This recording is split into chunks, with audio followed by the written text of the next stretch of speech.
Aku mau kleru, bro. Apa? Ngomong nih. Ya wis. Oke, 5, 4. Salah blok. Oke, siji, loro, telu. Ayo wis geblek lawange, bruak. Dang. Oke. Halo, ketemu lagi sama aku Esti di sesi review buku Toko Buku Pustaka Hidayah. Nah, kali ini aku mau membawakan sebuah podcast tentang sebuah buku politik yang berjudul Komunikasi Politik dalam Masyarakat Tidak Tulus. Nah, aku juga ditemani sama temanku yang kemarin. Hai. Aku sama Ailia mau review buku ini karena buku ini menurutku menarik banget. Ya nggak, Ai? Bener banget.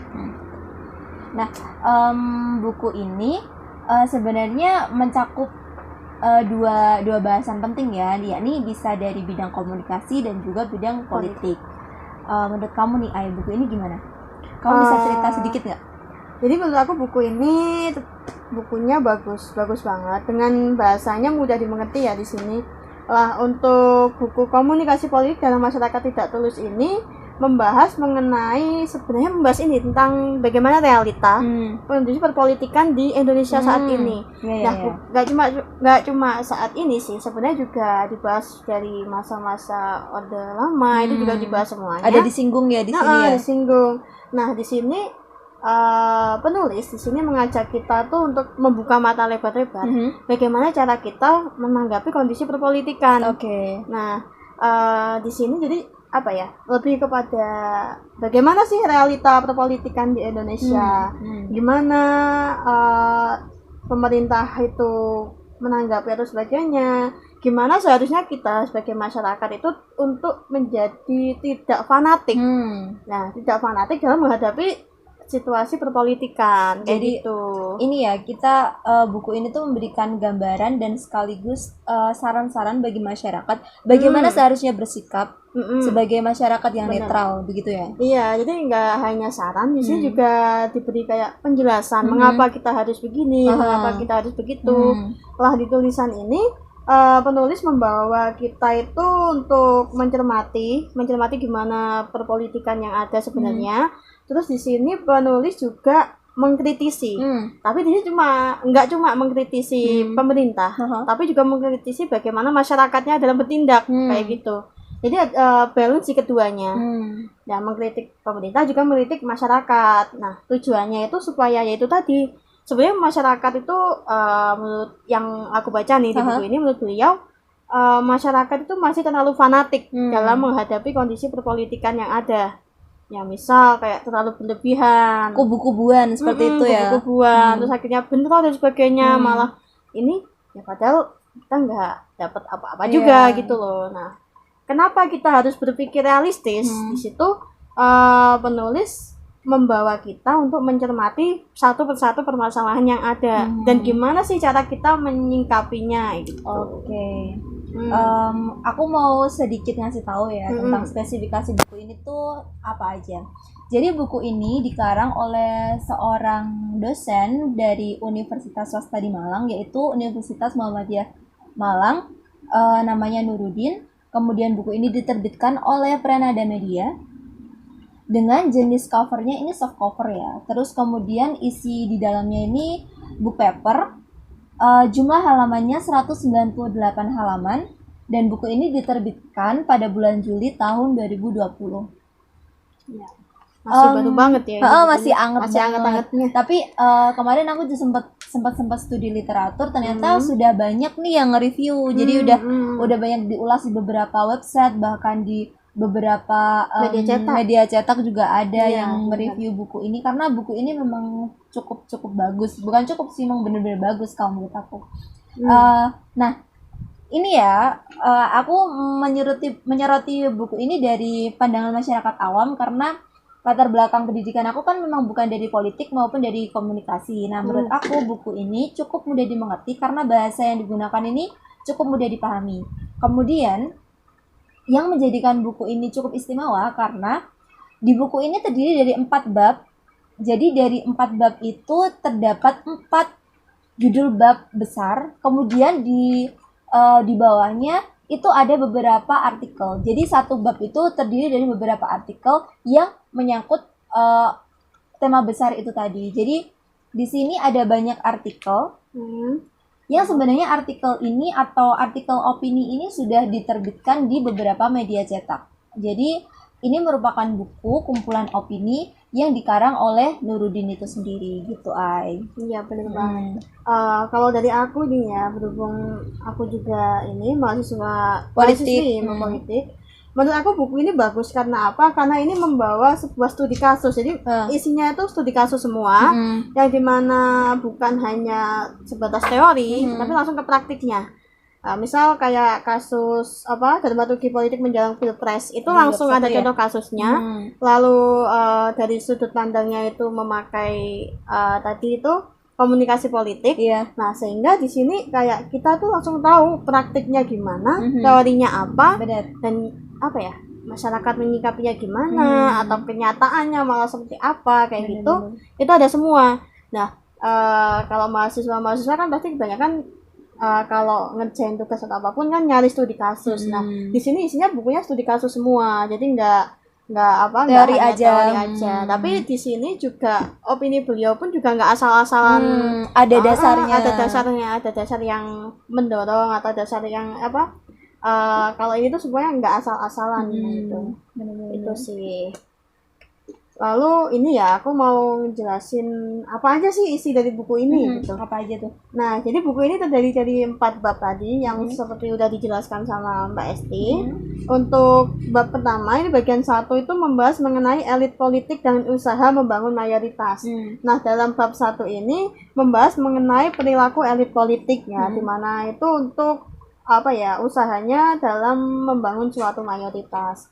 Nah, di dalam sini isi-isinya yaitu ada dramaturgi politik menjelang pilpres, lalu menguatnya pragmatisme elit politik, ada fakta integritas untuk generasi pemimpin berkualitas, ada we are nothing in waiting, ada stop kegaduhan politik, involusi perubahan politik, bahkan juga ada piala dunia, Mahathir dan politik kita. Jadi ada kaitannya sepak bola antara politik kayak gitu. Lalu menunggu political will pemerintah. Nah, Presiden jangan tersandra setelah TBG mendukung Jokowi menyoal kualitas legislator, bahkan ada yang judulnya kontrak politik capres. Nah, dalam bab 1 ini nih, semuanya itu ada kaitannya sama elit politik. Jadi sudah dibingkai per bab. Jadi kalian nggak perlu bingung atau apa, karena ini udah dibingkai per bab. Jadi misal ya bab 1 khusus yang ada hubungannya sama elit politik kayak gitu. Nah, di sini kan kayak ada piala dunia, Mahathir dan politik kita ya. Ini kan jadi kayak membahas sebenarnya politik tuh ada kaitannya juga sama sepak bola kayak gitu. Ada pengaruhnya juga. Nah, masuk di bagian 2 yaitu mengenai parpol dan kemiskinan kesadaran politik rakyat. Di bab 2 ini lebih membahas mengenai partai politik. Nah, sebenarnya partai politik kan mempunyai fungsi tersendiri. Namun terkadang dalam praktiknya itu ya ada yang sesuai, ada yang kurang sesuai, ada yang memenuhi semua, bahkan ada yang enggak. Ada yang bersinggungan juga. Ada yang bersinggungan. Jadi kayak kita harus tahu sebenarnya partai politik ini sesuai dengan fungsinya enggak sih kayak gitu. Nah, di bab 2 ini diberikan beberapa studi kasus juga, misal kayak pemilu dan kaum oligark, lalu koalisi menyakiti hati rakyat. Ya, misal itu kayak itu tadi kita di bawah kayak kita dibuka realitanya tuh bahwa kita tuh nggak boleh terlalu berharap sama yang di atas politik ya kayak gitu. Soalnya ya itu tadi biasanya orang kalau sebelum jadi sama setelah jadi beda pasti ya. Janji-janjinya ya. Iya, ada yang entah lupa atau memang ada kendala hingga nggak bisa dilaksanakan atau apapun ya. Dan itu bisa pastinya ya menyakiti hati rakyat itu tadi yang ditekankan ya. Yang awalnya terlalu berharap, nah ternyata tidak sesuai dengan janji. Ya itu. Lalu parpol bisa menjadi limbah konflik kayak gitu. Pileg usai, harapan rakyat juga selesai. Calon kepala daerah, parpol dan masalah hukum. Lalu ada mencermati propaganda politik caleg, pilkada dan negeri para komedian, terus pilkada dan politik perkauman. Lalu ada pilkada Jatim tanpa isu sara. Nah, ini kembali lagi aku jadi keinget sama buku yang sebelumnya kita review yang multikulturalisme dan politik identitas. yaitu memang kalau kemarin kan lebih ke teori ya, kalau di sini praktiknya pun di lapangannya seperti apa, kenyataannya gitu. seperti apa, pilkada usai selanjutnya bagaimana, nah itu.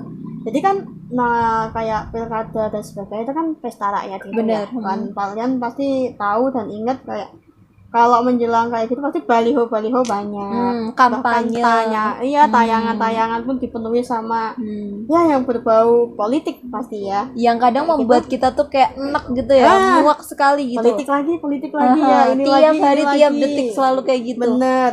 Nah di situ kayak apa ya, sebenarnya kan itu pasti semua ya, bahkan pendukung dan semuanya pasti ikut menyemarakan pesta. Tapi ketika udah selesai, ketika udah selesai, bagaimana kelanjutannya? Siapa yang tetap berpesta, atau siapa yang malah oh ya udah selesai, udah selesai, mengalami kekalahan? Iya. Untuk bagian 3 ini membahas mengenai dinamika masyarakat dalam perubahan politik.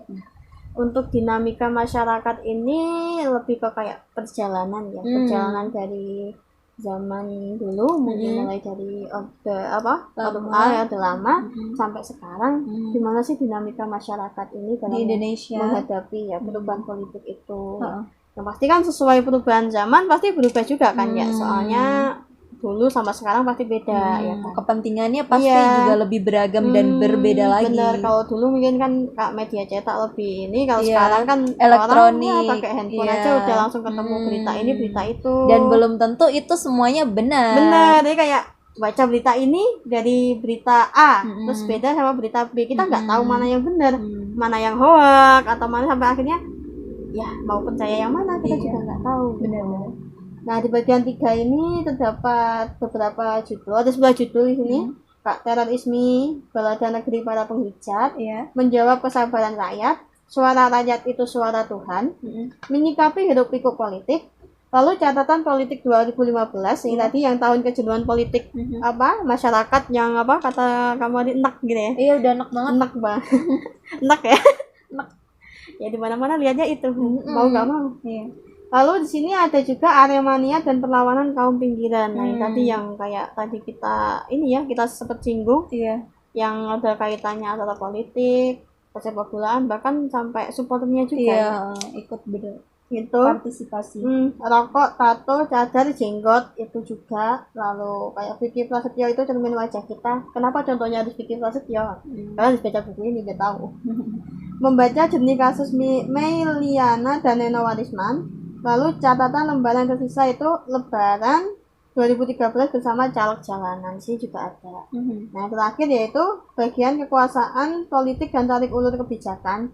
Nah di dalam bab 4 ini lebih membahas kayak radikalisme, fanatisme politik itu tadi, terus kampanye hitam, lalu kayak mengapa penegak hukum melanggar hukum, itu kenapa, undang-undang dan watak rezim. Jadi di sini dibahas kayak sebenarnya pemerintah atau kita ini pihak atas atau apapun membuat suatu undang-undang itu untuk siapa? Nah, pertimbangannya siapa? Kayak gitu. Apakah suara rakyat didengarkan? Ataukah lebih mendengarkan orang yang menitip pasal-pasal ini itu. Nggak tahu, baca aja bukunya. itu sih isi-isinya. Jadi full studi kasus. Lalu opini beliau itu juga mendasar, pasti nggak asal menyampaikan opini itu. Dan emang buku ini benar-benar ya ini realita kondisi masyarakat Indonesia, realita masyarakat, realita perpolitikan kayak apa gitu sih. Itu dari perbabnya seperti itu. Itu garis besarnya kayak gitu. Jadi di bab 1 nih, kita masuk ke bab 1. Aku tuh sebenarnya suka sama salah satu bab yang judulnya nih Piala Dunia, Mahathir dan Politik Kita, karena ini berhubungan dengan buku yang sebelumnya aku review, yaitu The Hooligans. Jadi di artikel ini atau artikel opini ini sebenarnya menyoal bagaimana politik dan sepak bola itu merupakan dua hal yang hampir sama, karena di politik dan di sepak bola itu hal-hal yang diprediksi kadang itu meleset gitu, hasilnya itu meleset. Seperti di sepak bola misalnya, tim ini dikatakan akan menang, ternyata kalah gitu. Dan di politik juga ada seperti itu. Nah di sini contoh yang dicontohkan adalah kemenangan Mahathir di pemilu Malaysia ketika beliau naik menjadi Perdana Menteri. Nah, ini juga terjadi pas waktu buku yang aku review itu contohnya adalah kemenangan Partai Forza di Italia yang mengantarkan si pemilik klub Barcelona ini untuk menjadi Perdana Menteri di Italia, kayak gitu. Jadi ini ya, kalau politik itu kawan bisa jadi lawan, lawan bisa jadi kawan. Jadi tergantung kepentingannya iya, apa. benar, karena ya emang untuk mencapai sebuah kekuasaan kita nggak bisa kayak paten kamu temanku ya temanku terus, nggak bisa kayak gitu pasti kan. Kalau emang nanti jadinya saingan ya pasti saingan kayak gitu. Kalau koalisi kerjasama ya bakal kerjasama walaupun entah itu sebenarnya lawan, musuhan, benci atau apapun. Tapi kalau udah ada kepentingan politik pasti beda gitu. Iya, pasti tunduk lah ya. Iya, tergantung kepentingan dan kepentingannya. apa di balik itu tadi. Iya, benar. Terus apa lagi nih? Kalau aku ini sih, kalau aku lebih ke bab berapa tuh? Yang membahas tentang pilkada Jatim tanpa isu sara. Oh iya. Nah itu karena bener-bener sangkut pautnya sama buku yang baru aja kemarin kan, yang waktu itu di podcast kita sebelumnya. Yang belum nonton, tonton dulu sebelumnya biar tahu ya. Hooligans, multikulturalisme itu tadi. Di situ kan kita menjelaskan bagaimana isu sara itu benar-benar mencuat di negeri kita ini, ya kan? Benar-benar menjadi isu yang negatif, krusial. Kita salah ngomong dikit udah rame, kena dan sebagainya, kena di penjara gitu. Nah, tapi kalau di buku ini contoh kasusnya itu lebih ke pemilihan kepala daerah ini yang di Jawa Timur contohnya. Ya, kalau Jawa Timur yang di buku ini jelaskan bahwa itu bersih, bukan bersih sih, kayak apa ya, ayem aja gitu, damai ayem bisa jauh banget. Gak apa nggak tahu ya. Iya, damai karena kedua calonnya yaitu Gus Ipul atau Saifullah sama Yusuf Bu Khofifah itu keduanya latar belakangnya backgroundnya itu sama-sama dari Islam, dan keduanya itu juga sama-sama anggota dari organisasi NU. Nah, jadi keduanya itu sama-sama mempunyai track record yang bagus semua. Dan di Jawa Timur ini sendiri kan peran kiai itu masih sangat kuat. Nah, jadi waktu yang Jawa Timur waktu kemarin tuh bener-bener kayak saingannya tuh ya saingan bener-bener positif saingan lah, positif. Lebih bisa dibilang gitu ya, positif. Jadi bener-bener kayak emang dari sepak terjangnya gimana, kinerjanya gimana, atau mungkin prestasi, track record, visi misi beliau ke depannya itu bakal gimana, itu yang benar-benar dilihat. Nah, berbeda sama yang kemarin tuh sempet rame ini pas ini yang kasusnya yang Pak Ahok itu kan, yang katanya ini isu sara juga sebenarnya, yang salah ngomong atau apa itu yang kepleset atau gimana, akhirnya rame banget. Ya itu membuktikan bahwa emang isu sara ini masih berpengaruh banget di perpolitikan Indonesia, tentang pandangan masyarakat atau bahkan pilihan masyarakat itu juga bisa jadi masih dipengaruhi oleh itu. Ya, walaupun nggak hanya jadi ini, ada faktor lain biasanya yang berpengaruh tuh karena kuatnya orang di daerahnya atau siapa tokoh anutan, itu kan beda ya masing-masing daerah kayak gitu. Itu sih yang aku paling tertarik karena masih ada hubungannya dengan buku-buku kita sebelumnya gitu. Masih ada yang lain ya, itu yang bab berapa itu? Ada di bab 4. Bab 4 tentang radikalisasi kampus. Ini menarik banget karena kita berdua kan baru aja lulus kan. Jadi kayak bayang-bayang kehidupan kampus tuh masih ada. Iya, masih anget lah gitu. Masih anget. Ini gimana sih radikalisasi kampus? Waktu itu sempet kan ya ada kasus yang mencuat tentang HTI dan sebagainya. Itu kayaknya sempat dengar juga kampus kita tuh katanya terpapar radikalisme atau apa, kan banyak tuh kampus-kampus yang katanya terpapar radikalisme, tertuduh kayak gitu. Tapi kalau dari akunya, aku ini sih Mbak, aku nggak ada pengalaman kayak bersinggungan langsung dengan beliau ini yang katanya oknum-oknumnya HTI atau gimana. Aku nggak pernah sih ya, nggak tahu karena emang nggak kelihatan polos, nggak bisa diajak gitu gimana, nggak paham sih. Kalau ini ada pengalaman nggak sebelumnya? Kalau aku sih ini ya, bukannya sebenarnya aku nggak bisa mengatakan bahwa aku pernah hampir terjebak ke dalam lingkaran itu. Radikalisme gitu. Cuma memang aku ada pengalaman sih, udah pernah kayak misalnya aku lagi duduk sendiri nih, Nah, terus dengan kondisi pakaian yang aku kenakan tuh agak syar'i ya mungkin ya, benar. istilahnya kayak pakai rok atau pakai gamis gitu. kayak aku nggak pernah, karena nggak pernah diajak. Terus aku lagi sendiri, terus kayak lagi ya nungguin jam praktikum atau apa tuh tiba-tiba ada yang ngedatengin gitu, terus diajak ngobrol perkara tentang gini. Awalnya sih halus banget sih, tanya-tanya fakultas apa, Speak dulu gitu ya. speak gitu. Terus akhirnya ini ditawarin untuk berdiskusi bagaimana tentang negara Indonesia. Terus mereka tiba-tiba mengklaim kalau bentuk negara Indonesia tuh salah gini gitu. Aku sih sebenarnya tidak serta-merta menuduh mereka oknum-oknumnya, enggak, tapi mungkin itu juga bisa jadi salah satu bentuk gerakan mereka untuk merekrut anggota-anggota. Karena terbukti loh, misalnya aku pakai pakaian yang nggak syar'i itu biasa aja, nggak ada yang deketin. Tapi kalau pas di hari itu aku pakai pakaian yang agak-agak longgar Terus gitu, sendirian terus gitu sendiri, ya. terus kayak terkesan polos gitu kan, kok ada yang deketin gitu. Dan mereka tuh polanya ngedeketin dan ngajak sama. Jadi lebih dari sekali ya waktu itu. Lebih dari sekali. 2 atau 3 kali itu. Waktu aku masih kuliah waktu itu. Oh iya. Aku nggak pernah sih. Nggak pernah pakaian kayak gitu kayaknya. Iya. Itu mungkin karena kamu mahasiswi sosial yang cenderung kan biasanya orang sosial itu ini ya kurang mudah dipengaruhi atau bagaimana, kayak beda sama orang eksak yang cenderung dia tuh kayak misalnya nggak boleh gitu. Benar.